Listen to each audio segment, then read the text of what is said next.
ఉద్యోగుల బదిలీలో హేతుబద్ధీకరణకు సంబంధించిన జీవోలపై స్పష్టమైన మార్గదర్శకాలు జారీ చేసి అమలు చేయాలని డిమాండ్ చేస్తూ సచివాలయ ఉద్యోగులు నిరసన వ్యక్తం చేశారు. స్థానిక కాకినాడ మున్సిపల్ కార్యాలయం ఎదుట నిరసన తెలియజేశారు. ఈ సందర్భంగా వారు మాట్లాడుతూ పట్టణ స్థానిక సంస్థల్లో యుఎల్బీలు, జీఎస్డబ్ల్యూఎస్ వ్యవస్థ కింద పనిచేస్తున్న ఉద్యోగులు ఆంధ్రప్రదేశ్ ప్రభుత్వం ఇటీవల జారీ చేసిన జీవోలకు సంబంధించి పలు సమస్యలు ఎదురవుతున్నాయన్నారు. ఉద్యోగులు తమ స్వస్థల మండలంలో పనిచేయడాన్ని నిషేధిస్తుందని, ఇది యుఎల్బీ ప్రాంతాల్లో తీవ్ర ఇబ్బందులు కలిగిస్తుందన్నారు. పట్టణ ఉద్యోగులకు మండల కాకుండా స్థానిక వార్డును బదిలీలకు యూనిట్ గా పరిగణించాలని కోరారు. మిగులు సిబ్బందిని ఎలా గుర్తించి నిర్వహిస్తారనే దానిపై జీవోలో స్పష్టత లేదన్నారు. పారదర్శక ప్రమాణాలు లేకుండా డిప్యూటేషన్లు జరగవచ్చనే ఆందోళన ఉందని, పూర్తి హేతుబద్ధీకరణతో మార్గదర్శకాలు జారీ చేసిన తర్వాత మాత్రమే బదిలీలను ప్రారంభించాలన్నారు. చాలా మంది ఉద్యోగులు 5 సంవత్సరాలకు పైగా సర్వీస్ పూర్తి చేసి పదోన్నతి అవకాశాల కోసం ఎదురు చూస్తున్నారన్నారు. బదిలీలు ప్రారంభించే ముందు పెండింగ్ లో ఉన్న డిఏ బకాయిలు, నోషనల్ ఇంక్రిమెంట్లు మరియు ఇతర ఆర్థిక ప్రయోజనాలను విడుదల చేయాలని కోరారు. బదిలీలు సీనియారిటీ ఆధారంగా పారదర్శక పద్ధతిలో జరగాలని, సిఫార్సు లేఖలు లేదా ఇతర అనధికారిక కారకాల ప్రభావంతో కాదన్నారు. 2 రోజుల్లో స్పష్టత లేనప్పుడు ఉద్యోగులు పెన్ డౌన్ సమ్మెలు వంటి శాంతియుత నిరసన చేస్తామన్నారు. అనంతరం మున్సిపల్ అధికారులకు వినతి పత్రం అందజేశారు. ఈ కార్యక్రమంలో పలువురు వార్డు సెక్రటరీలు, అడ్మినిస్ట్రేషన్ ఉద్యోగులు పాల్గొన్నారు.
అనకరామయ్య అండి, planning secretary, Kakinada municipal corporation.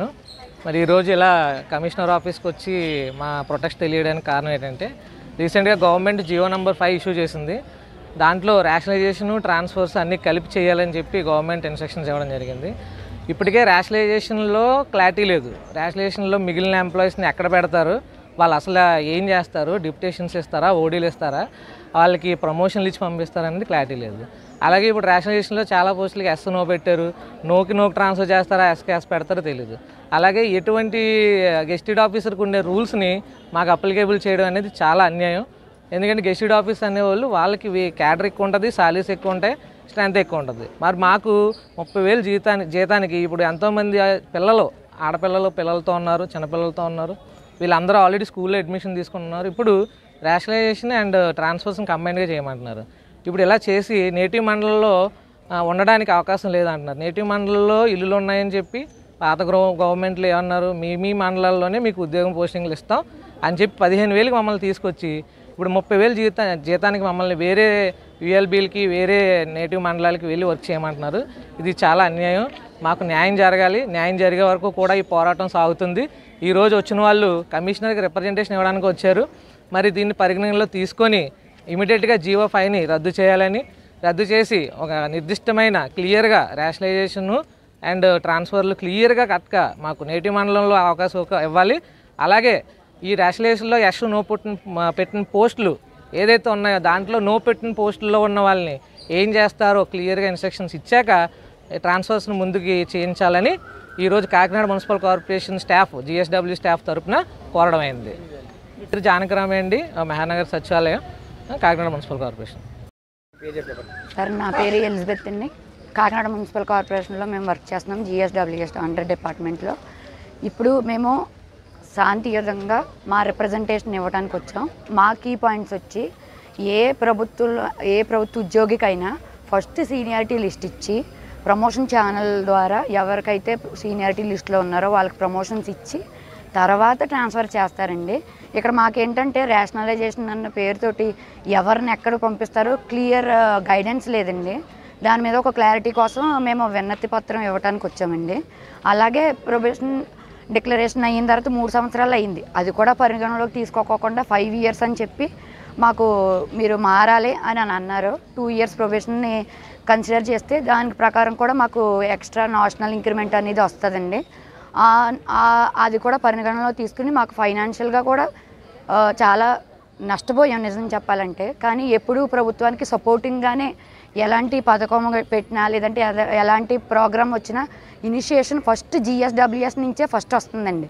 So ఈ ప్రకారం మా ప్రాబ్లం మేము రేస్ చేసే టైం వచ్చిందని మాకు రావాల్సిన నేషనల్ ఇంక్రిమెంట్లు ముఖ్యంగా నేటివ్ మండలం అనేది కొంచెం అది సవరించాలండి. ఎందుకంటే చాలామంది లేడీస్ ఇందులో మహిళా పోలీసుల కింద మెన్షన్ చేసిన వారికి చాలామంది కేటగిరీ ABCలో చాలామంది ఎక్సెస్ కింద చూపించారండి కాకినాడ మున్సిపల్ కార్పొరేషన్లో. వాళ్ళని ఎక్కడికి పంపిస్తారు లేదంటే వాళ్ళని ఎలా చేస్తారనేది క్లారిటీ లేదు సార్. ఏ డిపార్ట్మెంట్లో కూడా ఏ డిపార్ట్మెంట్కి సంబంధించిన ప్రమోషన్ ఛానల్లో దానికి ఉండాలని మేము రిక్వెస్ట్ ఒకటి రేస్ చేసామండి.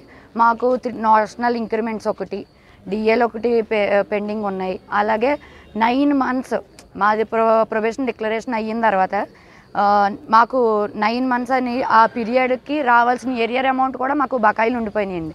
దాని గురించి కూడా విన్నతి పత్రం ఇవ్వడానికి వచ్చాం సార్. అందరూ కరెక్ట్గా అన్ని డిపార్ట్మెంట్లు కలిపి ముందుకు వెళ్ళాలని ఉద్దేశంతో మేము కమిషనర్ మేడంకి రిప్రజెంటేషన్ లెటర్ ఇవ్వడానికి వచ్చామండి. అంతే సార్. 800 మంది అండి. 800 మంది సార్.